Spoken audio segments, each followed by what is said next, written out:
Now next up we have an IIT Madras alumnus who's a true innovator, and he took a slightly different path. He didn't go and build an IT company. R. Subramaniam is the founder and managing director of Subiksha. Okay, I'm sure everybody in this room is familiar with their grocery stores across the country. In how many states now? 13 states. 13. Wow, wonderful. So he has won a series of accolades. I won't go into all of them here in the interest of time. The bio will be in the book that will be handed out, and we'd love to hear from you about your ideas. Subra?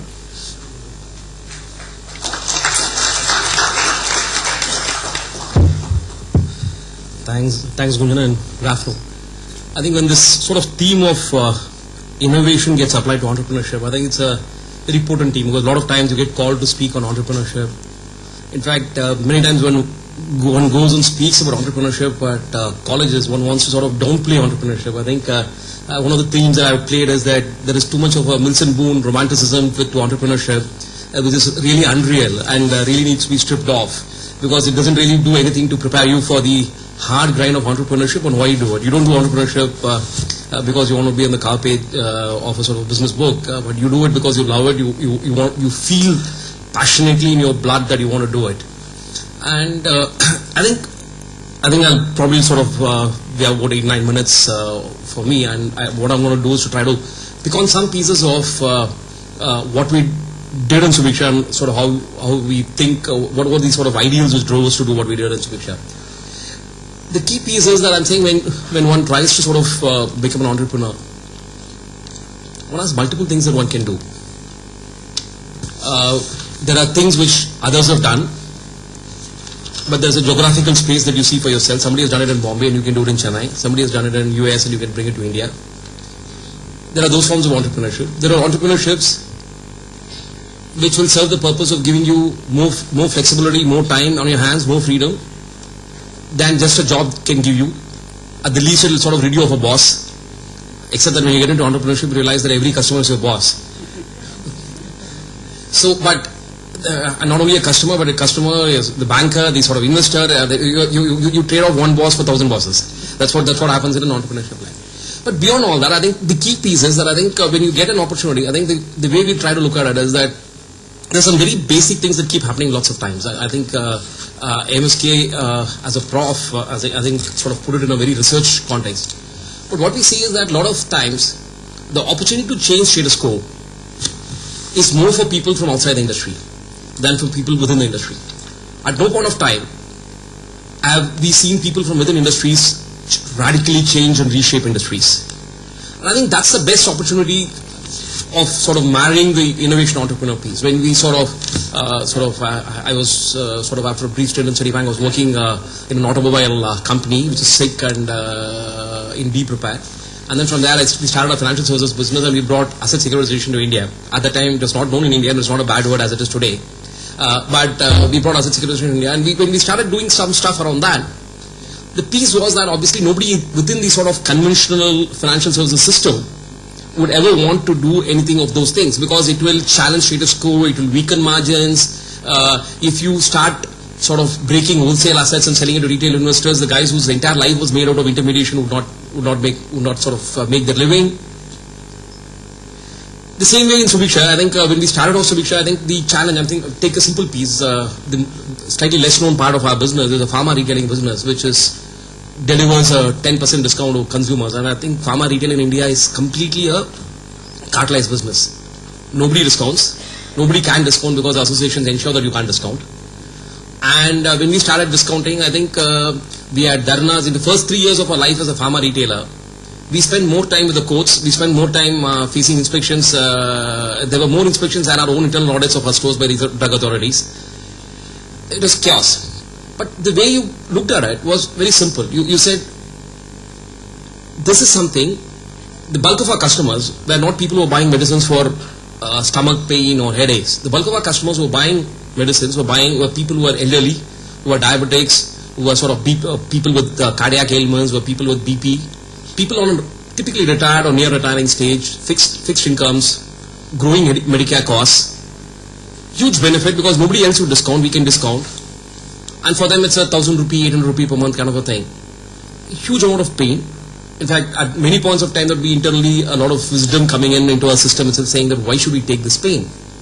Not that it was making losses. We never looked at any business as a CSR. Every business was business. Finally you had stakeholders, you had investors, you had to deliver value. But is there a larger purpose that you can bring into it? Is there a larger purpose? The point is that when we talk about retail, when we talk about Subriksha's food grocery business also, one part of it is what value we deliver to our customers.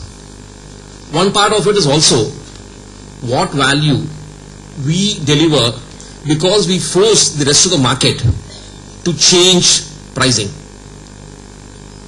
I've lived in Chennai for 40 years, or 40 of my 42 years have been in Chennai. And before we started Subriksha, I don't think there was much of discounting happening in the grocery space. And this has been the story across the country as we moved across the country.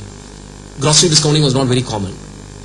What we have forced people to do is to sort of create a logic that prices can be discounted. Till 10 years back, for people in Chennai, the MRP was like a bus ticket price or a railway ticket price. You never went and negotiated a railway ticket price. You never thought that you could, the MRP was printed and you're paying that and you're quite happy to pay that. In fact, we've had customers say that my grocer doesn't charge me more than that. They're quite happy to be not charged more than the sort of statutory maximum price. But sort of when you go in and then start saying that, hey, this is not inviolate. This can be challenged. Somebody can do better than that. Then the customer mind opens up. There's a whole lot of discounting that's happened over the last 20 years. I don't think we would like to claim a lot of credit for it. But I'm saying the point is that in 97 when we started Subriksha, there was hardly any discounting in an organized sense or in a very sort of structured sense or a transparent sense that was happening in the country. Able to do that. And I think the piece there was, without innovation, this entrepreneurship would not have worked. The innovation had to be in terms of cost, innovation had to be in terms of finding a different business model. Is India the same? And there is a lot of what apparently seems a very simple piece on the front end. One obviously has to get a lot of depth in the back end in terms of understanding why you are doing what you're doing. What is the market structure of India? Is MRP there in any other part of the country? Actually, out of 160 countries or so that are in the UN system, India is the only country which has an MRP system. And an MRP system obviously completely distorts the way the sort of retail market can work. The price property, the people property cost equation again changes the market in terms of the way it works. So I think there are basically deep-rooted reasons why Indian retail in some parts would be very, very different from global retail. And people like us, people in this audience who understand, and I'm saying we've seen one part of the market, the Indian retail, food grocery retail market or the mobile retail market or the pharma retail market. There would be lots and lots of such market opportunities where India would do very differently from the rest of the globe. And India could, in a logical sense, because of the intense competition, become the better retailer to the rest of the world over a period of time. Because I'm saying the kind of intense competition that we face from the kiranas in India makes our cost structure, makes us so disciplined in our costs. I'm sure that over a 5-year cycle, over a 10-year cycle, there's an opportunity to sort of export some of our sort of retail models to some parts of the globe, whether it's a developed, underdeveloped world first or the developed world later, one doesn't know. But that's the opportunity. So the piece is that there is an innovation piece somewhere sitting there, there's an entrepreneurship piece sitting there. The idea is to sort of look for impact-making entrepreneurship rather than merely profit-making entrepreneurship. One is not sort of trying to say that profit-making entrepreneurship is bad. Profit-making entrepreneurship is what drives the world, and I think that's what I think the sort of the Russian ideology is dead, the Nehruvian socialism ideology is broadly dead. So all of us are confirmed capitalists. That's why we're sitting here where we are. But the reality is there a larger ability to impact beyond the balance sheet of wealth that the entrepreneur creates for himself? And that's when the market acceptance and the sort of social acceptance of entrepreneurship becomes greater. Instead of entrepreneurs being seen as people who are greedy and trying to sort of do something for themselves, the entrepreneurs get seen as people who are trying to contribute to the betterment of the world, not in the economist theory world of saying that anything that is good for the world will finally trickle down and sort of even out, but in a very direct sense. I think that's the key piece, and I'm sure there are lots of people here who have done far better things with entrepreneurship than possibly we have done and we are in the path of doing. So I think we'll go to the next speaker.